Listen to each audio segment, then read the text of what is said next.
I'm back with former Navy SEAL Robert O'Neill, the guy who got bin Laden, also the author of The Operator Firing the Shots That Killed Osama bin Laden, and my years as a SEAL team warrior. Robert, let's talk about the bin Laden operation. I mean, here was a guy who was kind of the chief planner, the organizer of 9/11. I mean, the number one terrorist in the world. And he was at large or in hiding for, it seems, almost 10 years. And finally, he was located.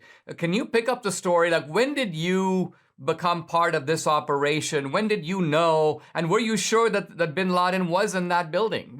Debbie and I saw the movie about it, which I'm not sure how close that is to what actually happened. But the idea was that the CIA had made efforts to locate him.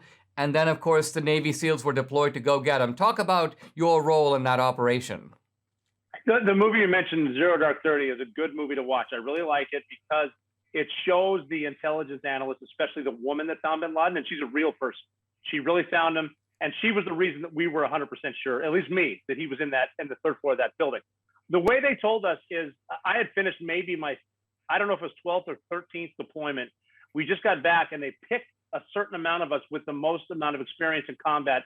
And it was right place, right time. There's a lot of men and women that could have done the job. We just happened to be there, which a good point is always make yourself available. I don't know where to give credit for this quote, but somebody said, wherever you are, be there.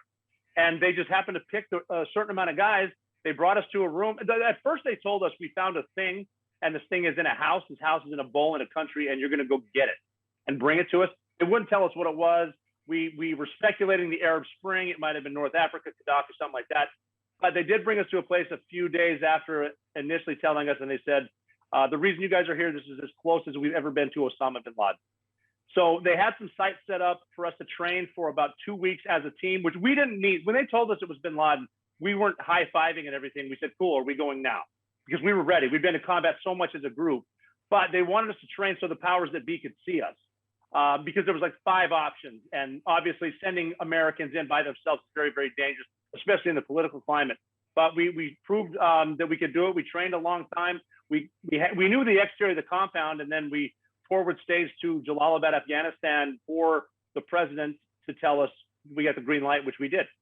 So it was, that's kind of in a nutshell what we did. We trained it, and we were ready as we could. We had the best pilots in the world, which were U.S. Army pilots from TF-160. And they told us to launch, and we launched on a Sunday. And they take you there, and there's the building. And how many of you approached the building, and sort of describe what happened as you went in? Well, again, when I mentioned earlier, life happens around you, and the only time the perfect plan exists is when you're planning. Once you leave to do your job, it seems like everything changes. We had the perfect plan that we rehearsed, and our worst case scenario was a helicopter crashing in the front yard, which is exactly what happened, because that's just how it goes. So we ended up with about 12 guys inside because of a crash landing. The pilot saved, like I said, the best pilots in the world. He saved everyone's lives by pinning it on the fence. They let us outside the building. And I remember sticking my foot out. So we had 13 guys in my helicopter and the dog, Cairo. I remember putting my foot out. I was supposed to be on the rooftop, but now I'm outside. I looked at bin Laden's house and said, I guess we just start the war from here.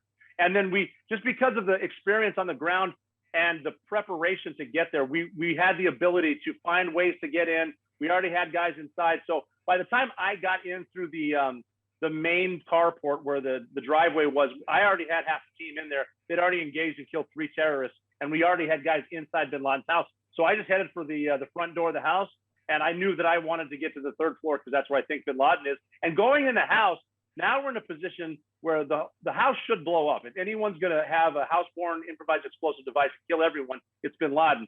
So we're kind of looking around for explosives. My guys are working. There's nothing there. And I remember just being very proud of the guys in front of me, because we know we can die, but we've accepted death because of 9/11. And no one seemed afraid. They were just, we have a saying, slow is smooth and smooth is fast. That's all they're doing. They're working problems, meaning breaching situations, mechanical breaching, explosive breaching, putting women and children to the sides, and then trying to find the stairwell to get to the 2nd floor. So it was just it wasn't a difficult target at that point. We're doing what we always do. So I found the stairwell to the 2nd floor, and there's about 8 of us left, and that's when it got pretty interesting. Now you had some women in there and so on, and Bin Laden is this iconic figure, at least from the photographs we've seen. He's got the deep eyes, he's got the kind of recognizable look. Was it the case that you pushed all these other guys, these women aside and so on, and you go in there and did you recognize him right away, or how did that work? Right. Well, the way it went down, so like I said, I went to there was a stairwell, and the woman that found Bin Laden said, I don't know what it looks like inside, but you will find a stairwell, and Khalid Bin Laden will be on the stairs, armed. And she was so certain of everything. She said, if you can get him, you get a shot at the big guy. That was her words. So we did come to a stairwell. Khalid was there. The guy in front engaged him, killed him. We stepped over, got to the second floor, and then now on the second floor, everyone in front of me went to the right and left to clear the issue. So unknown spaces, you don't want to keep moving up if it's not clear. Now it's down to two guys. So there's one guy in front of me, and I'm behind him. We're looking up the last set of stairs, and there's a curtain at the top, and he can see people moving in the curtain. And he just started saying to me, we got to get up there now, because he thinks those are the suicide bombers. Like, they're going to go off, but if we go now, we can beat them. And I remember I wasn't being brave. I was like, yeah, he's right. Let's just get it over with. I'm tired of thinking about it. So I squeezed him. We went up the stairs. He went through a curtain, and then he tackled who he thought were suicide bombers, which to me is one of the bravest things I've ever seen. But because they turned out to not have vests, but because he went this way, I turned that way to my right, and there was Osama bin Laden standing there 3 feet in front of me, on both of his feet, with his hands were on his wife Amal's shoulders, and he's sort of maneuvering, and we're so close. I remember looking at him thinking, he's taller than me, taller than I thought. He's skinnier than I thought. His beard is gray. Those are his eyes. That's his nose. He is a threat. He's not surrendering. He's a suicide bomber. And I made the decision in less than a second to treat him as a suicide bomber. So I had to shoot him in the face. I shot him twice standing up and then once more on the ground. And people have asked, why did you shoot his face? Because of recognition. Because I've dealt with suicide bombers before, and it happens so fast. It's so loud, scary, and permanent that you need to take life away from them as soon as you can. So I did that. He fell down, and then I just started moving. I moved his wife to the side, and there's a human element here, because as I'm moving his wife, his 2-year-old son was there.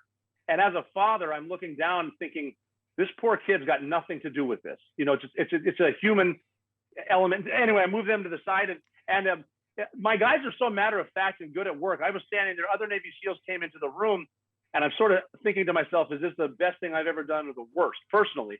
And one of my guys came up to me, and he saw me standing there, and he said, are you okay? And I said, no. What do we do now? And he said, now we find the computers. We do this every night, hundreds of times. And I said, you're right, I'm back. Oh my God. And he said, yeah, you just killed Osama bin Laden. Your life just changed. Now get to work.